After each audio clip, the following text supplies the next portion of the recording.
of Face Off from Mumbai, home to all that glitters in Bollywood.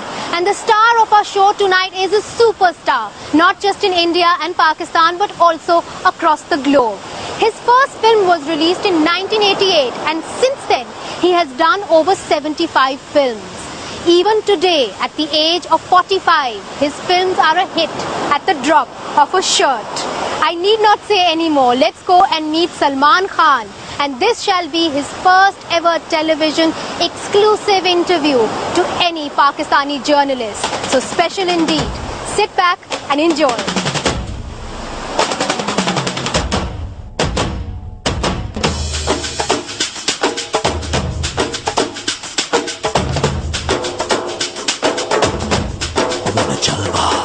Thank you so much for joining us on Face Off. Just before the interview, you were telling me that you had family there, and the last time you visited Pakistan when you were 15 years old. And what brought you to Pakistan? Family. Family? Yeah, my dad's sister lived there, so my cousins were there as well. I think now they've moved to America, some moved to Dubai. Do you remember a little bit about Pakistan? Yeah, I remember. I think they were staying at this place called Drigg Road. What do you remember about the people, the smell, Lovely. the place? I remember the house, and वहाँ पे घर के बाहर एक शहतूत का पेड़ हुआ करता था. Acha, and you used to climb up on that? Yeah, गच्छी पर. And play with your cousins? Bari Mamu still lives there in Khodadat colony. And he's your uncle? Yeah, he's my. Your khalu? Yeah, he's my dad's cousin. Do you have any plans of coming to Pakistan because you have such a huge fan following there?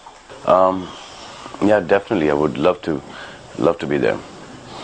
And what's keeping you away? Why haven't you come up till now? Busy here, and ऐसी कोई कुछ plan बना नहीं. I was trying to come there and do some concerts there, but I mean there were a lot of people trying to, so I didn't know who to go with. But then since we do concerts all over, like America, London, Dubai. So we have a lot of Indians and a lot of Pakistanis come to watch the concerts there. Right.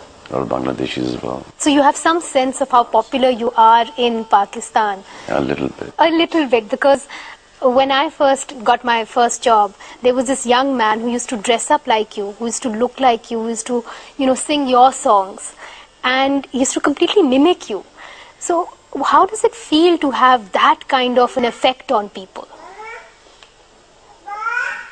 I don't know, seriously, because I have never tried to copy anybody or ape anybody, or never looked up and at anybody or idolized anybody apart from my father, because as a person that he was the only man in the house, and we grew up watching him.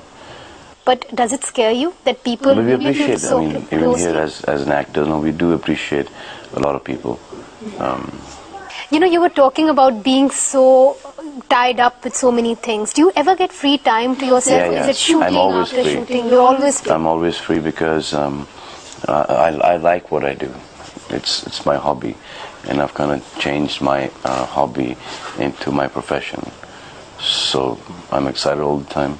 If I'm shooting, you know how we shoot, maximum a shot takes about 20 seconds, 30 seconds to be done, but to set up is about half an hour, 45 minutes.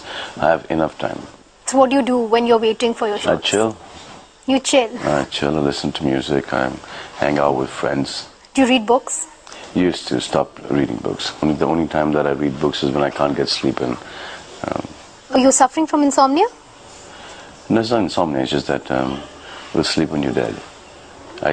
Since I was a kid, I just get about 2.5, 3 hours of sleep. So you only sleep 2 to 3 hours? Yeah, always been like this with me since school. And you don't feel tired, and how do you do all your action scenes then? I mean, some people require their 8, 10 hours of sleep. I'm sure you require 12. Or No. I just say that you can do so much more when you're not sleeping. So what do you enjoy most about being a star? I enjoy the smiles. You enjoy the smiles? That's the only thing that I enjoy. Right. I enjoy when somebody goes and watches a movie and everybody is like all, I mean, the whole Gurbat scene happening and everybody's depressed and upset and angry, And when they go and watch a movie, they forget all that stuff and they come up with smiles and happy, and then they want to be that character of the movie. I kind of enjoy that. Well, I mean, you've done so many films. You've done over 70 in the last 22 years.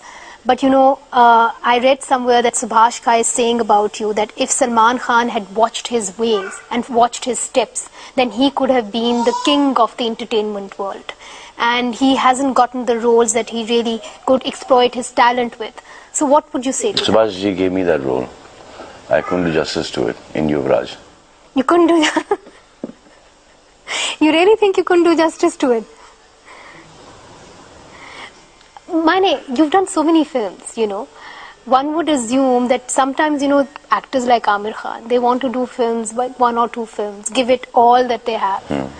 But not you. You want to do a lot of films. But I don't do a lot. But I think Amir right now is doing a lot more films than I'm doing. But the format that I want to stick to is just entertainment. I believe it's an entertainment media, and I just want to do that. And if there is a message in that, it just has to be just like a slight one. I don't want to do any gyan. I don't do any preaching. That I can do in my interviews or, you know, when I have free time. But you know, in your attempt to entertain people, have you somewhere lost your ability to explore your talent? Let's put it that way. The kind of roles that I do, I just need this much of talent. And you wouldn't want to do another role? Like, have you looked at a film and said, whether it's Bollywood or Hollywood, I wish I'd done that film? If I'd have got that, amused me.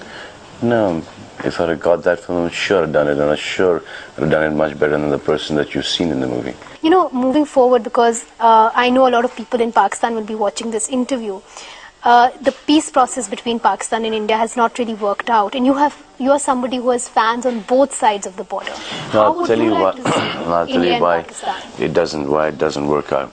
I think the Indian Awam and the Pakistan, you know, Awam, they both like each other. I mean, there would be people in the armed forces, you know, where the Pakistanis have, you know, got one of us or we've got one of theirs, so that becomes kind of a personal enmity. Now, apart from that, I mean, you guys watch our films, we guys like your cricketers, so it's all good. It's just that the governments, you know, they've kept this thing going. So I guess whoever signs this war treaty, you know, jung chid gayi hai, you know, whoever says, you know, go, kill them or whatever, those people have to be in the front first. When the guys and the politicians or the government signs that, whoever signs that, they should be in the front, right there, before your Jawans, before our Jawans. You will never have that problem, I guess. You know, after the Mumbai attacks, you spoke in favor of Pakistan, saying that Pakistan has also suffered from terrorism. Benazir Bhutto was killed due to terrorism. So at that time, when there was so much anti-Pakistan sentiment, did you feel kind of a voice in the wilderness? See, everybody knew that the government is not behind it. They just knew that it was a terrorist attack. And more than anything, our security failed. And we've had these attacks, you know, a lot of them here. And they've not been from Pakistan, they've been from within as well. But this time, because Taj, the Oberoi, was under attack, so everybody just stood up. I mean, we've had, you know, bomb blasts earlier. We've had in trains. We've had blasts in small towns, and so these things have happened here as well. So no one, you know, at that point in time, no one stood up, just because it was the elite who, you know, this time that got targeted. I mean, 5-star hotels and stuff. So I think they panicked. That was the first time that they, you know, got up and spoke against this. So my thing was, that's why suddenly now this has been happening for the longest time, and we've been speaking on this for the longest time. Right. So people who suddenly woke up was because, you know, they were scared of their own lives and their own loved ones. What about the poor? Right, but don't you think and that then even in Pakistan ke andar, I was told, Shoaib Akhtar was telling me that last year ke andar 550 bomb blasts हुए हैं. जी बिल्कुल. जी. So we've really suffered as well, Ji, and yeah. you're somebody who sees that very clearly. Ji. But don't you think that the Mumbai attacks were also... I think the press also is, very responsible for this, and for warmongering on both sides? And ignorance also is there.